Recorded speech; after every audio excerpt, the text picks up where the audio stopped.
headed out from here. We're going to head over to the pillar that marks the spot there at Nueva. And you can see the poor area of town, the Bedouins living. Now this is the pillar that has been eroded over time, not the ones that the Saudis found on the other side, which was pretty much intact. Right. This will be the Egyptian pillar we're heading toward. And it was found lying in the water. Here we can see it in the distance next to the road in the center of the video. Oh, there it is erected there. Yep. Yeah. Okay. So Ron Wyatt showed it to the authorities in 1978. The Israelis were occupying the Sinai Peninsula. He showed it to them. They brought it back from the water's edge and set it up in concrete, which was very nice. So today you can go there and stand beside this pillar. And that's all thanks to Ron Wyatt. Yeah, essentially. And Solomon, who erected it to start with. Of course, yeah. So, the matching column on the Saudi Arabian side had Hebrew writing on it still. When Ron found it in 1984, it said Solomon, Pharaoh, Yahweh, Death, Mizraim, which means Egypt, water, Edom. So this was a marker marking the Red Sea crossing spot. And someone has made their own markings on it. Yes, unfortunately, but modern graffiti. But Solomon's seaport, Elath, was 50 miles to the north there at modern day Eilat. And so Solomon, this was his area. This was his neighborhood. And so 400 years after the fact, he had these columns erected to mark the spot of the Red Sea crossing. He knew full well where this event took place. And plus Solomon, right? Solomon had a navy down by there, you know. Solomon was the the smartest man on the planet at the time. Because Solomon was Yahweh Shai in the reincarnation. So that was the Lord, you know. So yeah, he knew all that because the Heavenly Father blessed him with knowledge and wisdom, you know. And all this time, the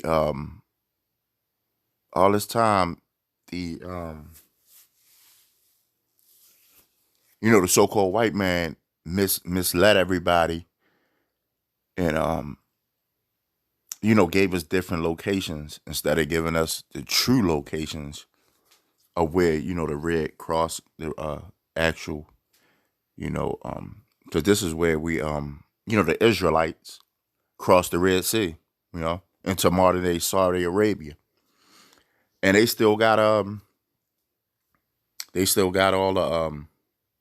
the ancient architectural evidence, right, standing up as you see on the video. And I want to give all praises, honor, and glory to Yahweh, by Hashem, Yahweh Shah, by Hashem Rakah Quadash. Double honors to the apostles and elders of Great Millstone, and a shalom to the elect. Yeah, this is a clip I found. Ron, I'm sure brothers heard of Ron Wyatt. He went over there and he's like a archaeologist, and he found the ancient ruins of where the Israelites dwelled at in the wilderness, and where we crossed the Red Sea. And I'm gonna play a little bit more of this clip because it's very interesting. So that must have been passed down from family to family. Yeah, sure. Yep. So it's a 16-foot red granite Phoenician-style column. Beautiful. And there's obviously no writing on there. That's off now. The back side of it has been eroded away. It doesn't look this nice, and that's where probably some writing was. But that's a solid piece of granite. That's not like the Sodom and Gomorrah limestone that we saw. This is right. This is very solid red granite. It's very beautiful. So from here, we can get a look at where this is in relation to the water. It's set back. The water's a couple hundred yards away. And this is the beach here, essentially. Yeah, this is the crossing area right here where the water actually opened up. Wow. Yes. It's amazing to stand here. Now, is there a definite place on the other side that we can match up as to where Yes. the beach? The column that was cut down in Saudi Arabia, the base of it is still there. Oh, okay. So if you line these up, it's 13 miles across the water. Yes. So we're traveling through the local Bedouin village here. But up to the north, before we head down to the cross site, up to the north is Migdal, or fortress, that is at the narrowest point where the water and mountains come together, is this fortress. I imagine it was designed to limit the travelers going up and down through the beach there, heading north or south. And so this was some type of Egyptian fortress designed to control movement through the area. And inside the fort here, they had a nice well dug that would serve the soldiers here in the nice fort. And so some of the locals were following us in here, and they were showing us this well that the soldiers would have used. And some kids sitting precariously on the edge. Yeah, I'm afraid they might fall in there. And so we can look down and we can see a little bit of the water. And so that would have served them. So this was probably Migdal. And now we're getting ready to head back south to the actual crossing site. And here you can see the beach where the waters opened up. We're standing at the exact spot. Wow. Yes, and the mountains of Saudi Arabia in the distance. Did your knees get weak sitting there? Was it an awesome thing? It was to quite behold? incredible, yes, to be there. And so in the foreground, right in front of us here, is a melted beach where the sand and the stones were literally melted together like concrete. Really? This is not loose sand. This is a melted beach which the pillar of fire created when it stood here. So, separating the Egyptian army from Yeah. the fleeing Israelites. yeah. So again, this is more evidence, that confirms the location My here. goodness. Now, how did you find out about that? I had heard about it, and then I saw it myself, So here it is. You see this rock is just infused in with the sand and the little rocks there. And this is all hardened. This is like concrete. You hear that, brothers? That's the chariot. He mentioned the pillar. That's the chariot. When the chariot separated the waters. The brothers was bringing that out. That is amazing. Jason here stepping on it. It's very solid. This is a different area. How did the locals explain this? I asked the hotel owner was here with us that we know, and he says, I've never seen this before. His hotel's in a different area, but, he was amazed at what he saw. So, Well, there's the evidence right there. It's solid. Right. And so a piece of it was broken off for us to look at, and you can see up close here, all the little rocks and the sand, they're melted together, Wow. infused by the pillar of fire. And this goes on for some ways. This isn't just one little spot. And so Ron Wyatt went scuba diving out there, and various things have been found in the water. You can see human femur bone that is coral encrusted, which would be something you would expect. And on the left here, we see a normal one. On the right, you see the coral encrusted femur from one of the soldiers. On the top left, you see a human rib cage stuck in the coral. Now, what about people who say, "Oh, this is table coral"? It's just It's not, because it has metal in it. And so here's a horse's hoof. It's shriveled up when they took it out of the water. It's shriveled up. So again, we have horse parts, human parts. What are we seeing here? What is this coral?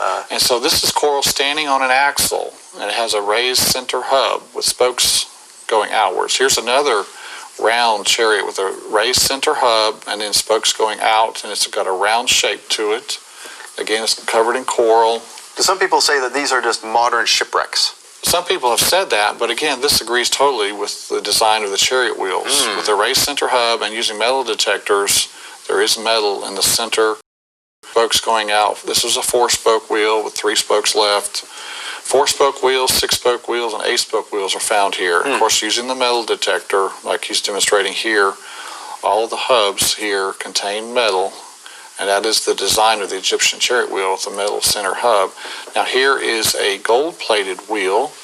There were 600 choice chariots used in the Exodus, we're told, so you would expect to find 1,200 chariot wheels here with gold, and this one is special. It's gold-plated, and 2 or 3 of these were found by Mr. Wyatt.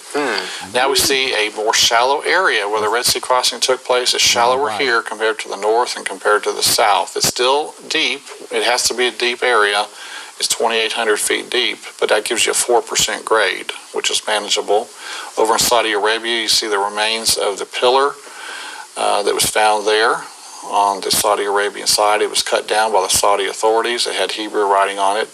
We don't know where it is. But there in the Saudi waters, Viveka Ponton went scuba diving, and she found this beautiful chariot wheel in the Saudi Arabian waters. So you have chariot parts on the Egyptian side, chariot parts on the Saudi Arabian side. But it's not the cross. You hear that, brothers? That's amazing. This is where the actual crossing happened at. But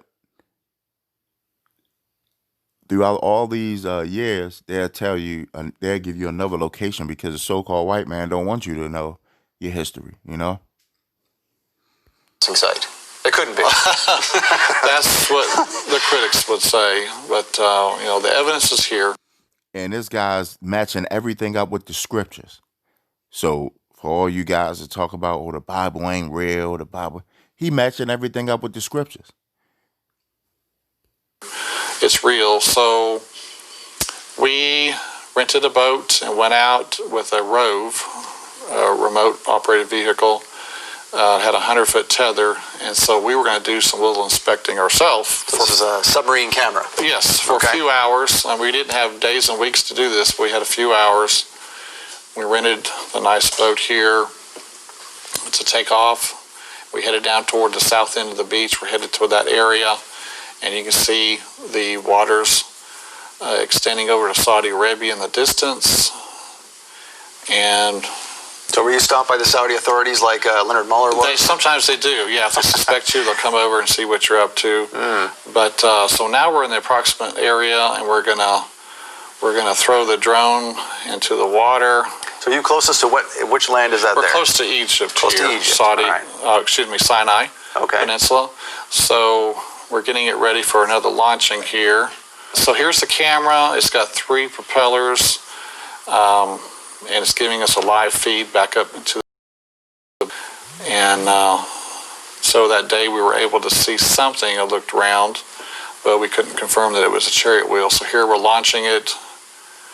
And then here's an instant replay on board the Rove. The Rove's videoing this. And so we're down in the water. So where you are is not that deep where you are right here. Right. Close to it's land. Not that deep, yes. And so you can see some coral parts here. But again, coral doesn't grow on sand. There has to be something for it to grow on. Something, yes. So obviously there has to be something down there. Yes. But this area is very remote. I wouldn't imagine that it's, pieces from from modern humans, because why would they be there? There's nothing there. Yes. So some of these objects here may be from the, the Pharaoh's armory. We can't tell for sure. This is fascinating. So we have the video from the Red Sea crossing. Thank you for showing us your trip down there. After the break. And I'm going to stop you right there, brothers. And this is fascinating because not only did they find the Red Sea crossing, they found it's a lot of sites on the other side of the Arabian side. And this video is longer. I'm going to try to give you brothers the description, the information on how to find a video. But yeah, they got the sites where where all of the Israelites dwelt at, and all the stories of the scriptures match up exactly where the sites are at, and the sites are still there. That proves that the scriptures are in fact true. Let me make this smaller because I found it on this site,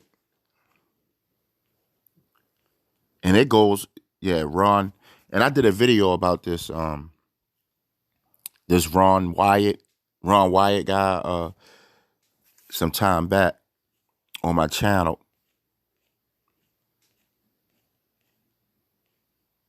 And it goes all into it, brothers. It's called Revealing God's Treasure. You know, they go into finding Mount Sinai, as you see on the Ark of the Covenant, which it says, the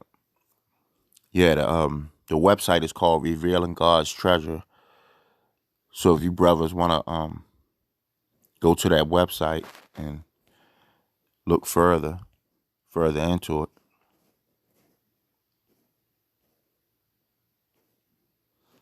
This is the actual pillow.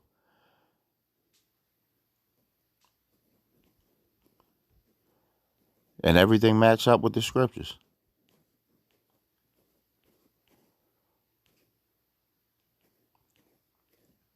They still finding chariot wheels down there. That's amazing. Gold chariot wheels. You know?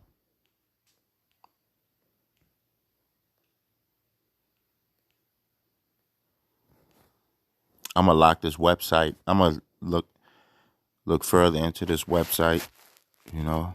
But I hope this was edifying. Again, I want to give all praises, honor, and glory to Yahweh Bashem, Yahweh Shah. Double honors to the apostles and elders at Great Millstone. And shalom to the elect. And once again, till again, shalom, brothers.